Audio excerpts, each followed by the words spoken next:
Welcome to students my YouTube channel creative spontaneously mind. तो students, आज के इस वीडियो में हम लोग जो है फिजिक्स क्लास 10th के जो है तीसरा चैप्टर को पढ़ने वाले हैं। उसका VVI ऑब्जेक्टिव करने वाले हैं। ऑब्जेक्टिव तो तीसरा चैप्टर जो है हमारा मानव नेत्र, वायुमंडलीय अपवर्तन, वर्ण विक्षेपण। इसका पहला ऑब्जेक्टिव है आँख का रेटिना कैमरे के किस भाग जैसा काम करता है। आँख का रेटिना कैमरे के किस भाग जैसा काम करता है। तो हम आँख का रेटिना जो है फिल्म के जैसा काम करता है। दूसरा है कि आँख के किस भाग की सहायता से आँख के अंदर जाने वाले प्रकाश के परिणाम को घटाया या बढ़ाया जा सकता है। तो हमारा आंसर हो जाएगा घ, परितारिका या आइरिस।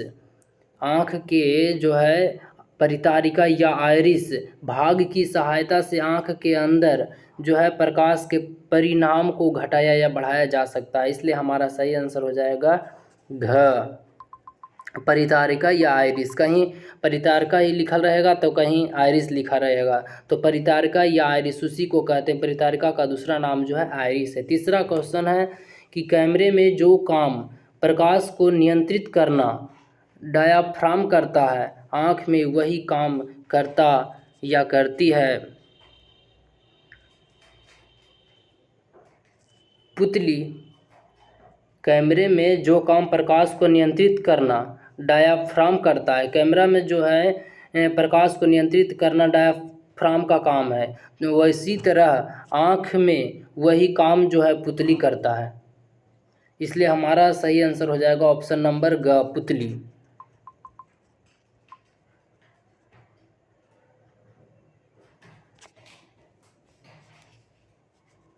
अगला है चौथा, किसी वस्तु को प्रतिबिंब नेत्र के किस भाग पर बनता है।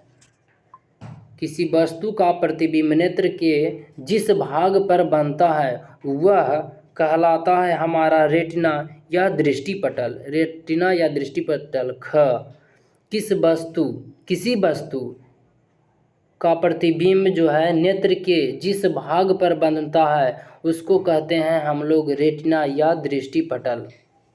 अगला पांचवा है, नेत्र में किसी वस्तु का बना प्रतिबिंब होता है वास्तविक, उल्टा तथा छोटा। छठा है कि सामान्य दृष्टि वाले व्यक्ति के लिए स्पष्ट दृष्टि को न्यूनतम दूरी होती है लगभग 25 सेंटीमीटर। सामान्य दृष्टि वाले व्यक्ति के लिए जो है स्पष्ट दूरी की न्यूनतम दूरी होती है 25 सेंटीमीटर। 25 मीटर कहीं लिखा रहेगा तो 25 मीटर नहीं, 25 सेंटीमीटर।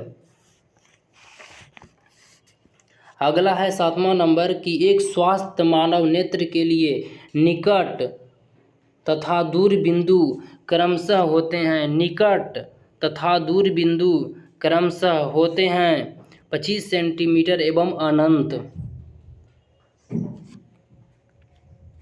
निकट तथा दूर बिंदु क्रमशः जो है 25 सेंटीमीटर एवं अनंत होता है। इसलिए एक स्वस्थ मानव नेत्र के लिए, इसलिए हमारा सही आंसर हो जाएगा 25 सेंटीमीटर एवं अनंत। 8वां क्वेश्चन है कि अपने लेंस की फोकस दूरी को बदलकर दूर या निकट की वस्तु को साफ साफ देख सकने के आँख के गुण को कहते हैं समंजन क्षमता।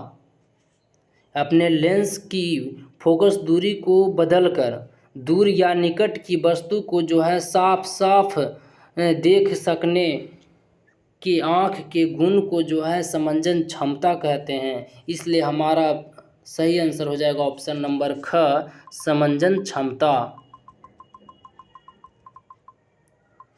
अगला 9 नंबर है विभिन्न दूरियों पर की वस्तुएं के प्रतिबिंब को फोकस करने के लिए आँख के लेंस की फोकस दूरी परिवर्तित होती है। विभिन्न दूरियों पर की वस्तुओं के प्रतिबिंब को फोकस करने के लिए आँख के लेंस की फोकस दूरियों को परिवर्तित होती है सिलियरी पेशियाँ द्वारा। इसलिए हमारा आंसर हो जाएगा ग। 10वां है कि जो नेत्र दूर स्थित वस्तुओं को स्पष्ट नहीं देख पाता, दूर वाला जो है वस्तु को नहीं देख पाता है जो नेत्र, उस नेत्र को हम लोग कहते हैं निकट दृष्टि दोष। निकट दृष्टि दोष, जो दूर वाला वस्तु को जो है स्पष्ट नहीं देखता है उसको निकट दृष्टि दोष कहते हैं। और जो दूर वाला वस्तु को स्पष्ट नहीं देखता है उसको निकट दृष्टि दोष कहते हैं। जो नज़दीक वाला को स्पष्ट नहीं देखता है उसे दूर दृष्टि दोष कहते हैं। अगला 11 नंबर है, जो नेत्र निकट यानी 25 सेंटीमीटर पर स्थित वस्तुओं को स्पष्ट नहीं देख पाता है तो इसमें हो जाएगा दूरदृष्टि दोष 11 के का। 12 नंबर है कि नेत्र लेंस की फोकस दूरी अधिक हो जाने से कौन सा दृष्टि दोष होता है। नेत्र लेंस की फोकस दूरी जो है अधिक हो जाने से जो है हम लोगों को नेत्र लेंस की फोकस दूरी जो है अधिक हो जाने से दूरदृष्टि दोष हो जाता है, इसलिए इसका सही आंसर हो जाएगा ख, दूरदृष्टि दोष। ख इसका आंसर होगा। 13 नंबर अगला है कि किस दृष्टि दोष में किसी वस्तु का प्रतिबिंब रेटिना के आगे बनता है। किस दृष्टि दोष में किसी वस्तु का प्रतिबिंब जो है रेटिना पर बनता है तो निकट दृष्टि दोष में जो है किसी वस्तु का प्रतिबिंब जो है रेटिना के आगे बनता है, इसलिए हमारा सही आंसर हो जाएगा ऑप्शन नंबर क। अगला है 14 नंबर कि दूरदृष्टि दोष का उपचार किस प्रकार के लेंस से किया जाता है तो अभिसारी लेंस इसका सही आंसर हो जाएगा क। दूरदृष्टि दोष का उपचार जो है, जिसको दूरदृष्टि दोष हो गया तो उसका उपचार जो है अभिसारी लेंस के द्वारा किया जाएगा। अगला 15 है कि नेत्र की समंजन क्षमता कम हो जाने से उत्पन्न होता है। नेत्र की समंजन क्षमता कम हो जाने से उत्पन्न होता है जरा दृष्टि दोष। नेत्र की समंजन क्षमता जो है कम हो जाने से जो है हमारा जरा दृष्टि दोष हो जाता है। हम लोगों को नेत्र की समंजन क्षमता अगर कम हो गया तो समझ लो कि उसको जरा दृष्टि दोष हो गया है। अगला 16 नंबर है कि तारों के टिमटिमाते प्रतीत होने का कारण है। तारा जो टिमटिमाता है आकाश में तो उसका कारण क्या है। तारे के टिमटिमाते प्रतीत होने का कारण है कि वायुमंडलीय अपवर्तन, इसलिए 16 का आंसर हो जाएगा क, वायुमंडलीय अपवर्तन।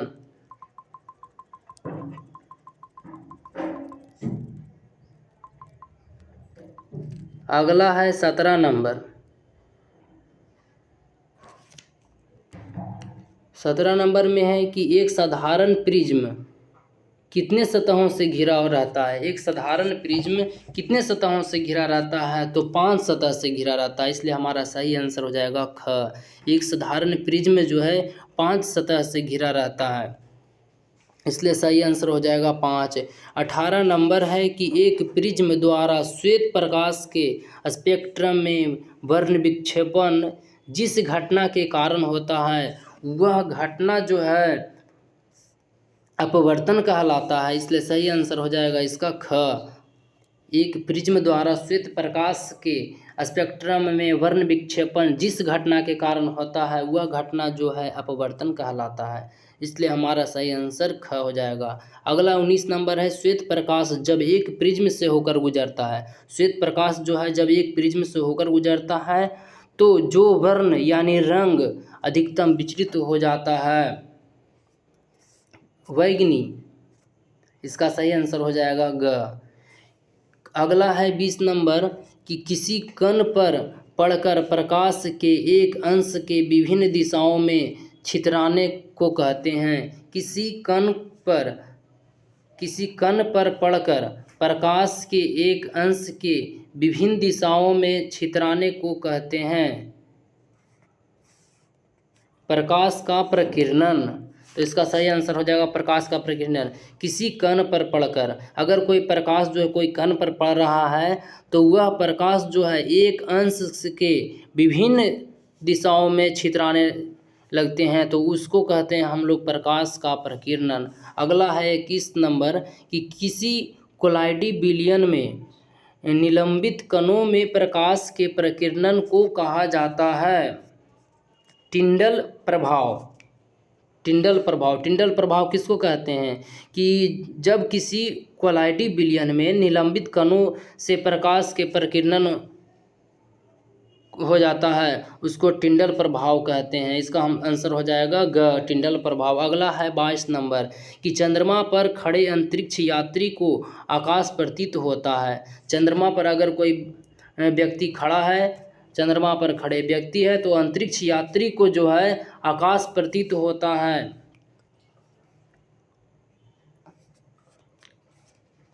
काला, घ, जब कोई व्यक्ति चंद्रमा पर खड़ा अंतरिक्ष यात्री को आकाश जो है प्रतीत होता है काला। अगला 23 नंबर है कि सूर्योदय और सूर्यास्त के समय सूर्य जो है लाल दिखाई पड़ता है।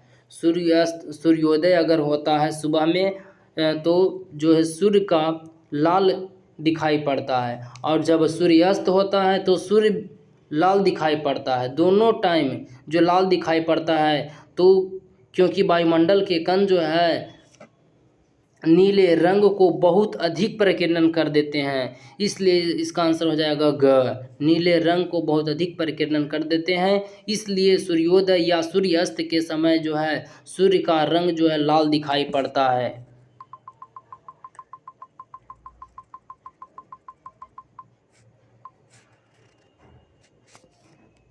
अगला है 24 नंबर, निम्नलिखित में से कौन सा कथन सत्य नहीं है। तो पहला है कि श्वेत प्रकाश कई रंगों का मिश्रण है, ये तो गलत है। श्वेत प्रकाश जो है कई रंगों का मिश्रण है, गलत है। श्वेत प्रकाश में बैंगनी वर्ण यानी रंग के प्रकाश का तरंग दैर्घ्य सबसे कम होता है, ये भी गलत है। श्वेत प्रकाश में लाल वर्ण के प्रकाश का तरंग दैर्घ्य सबसे अधिक होता है, ये भी गलत है। श्वेत प्रकाश के वर्ण विक्षेपण में बैंगनी रंग का विचलन सबसे कम होता है, इसमें सत्य नहीं है, तो इसका आंसर हो जाएगा घ। ये सब जो सब है सब सही सही था, इसलिए जो है इसका आंसर हो जाएगा घ। घ में जो है गलत है। पहला था कि श्वेत प्रकाश कई रंगों का मिश्रण है, तो सही है।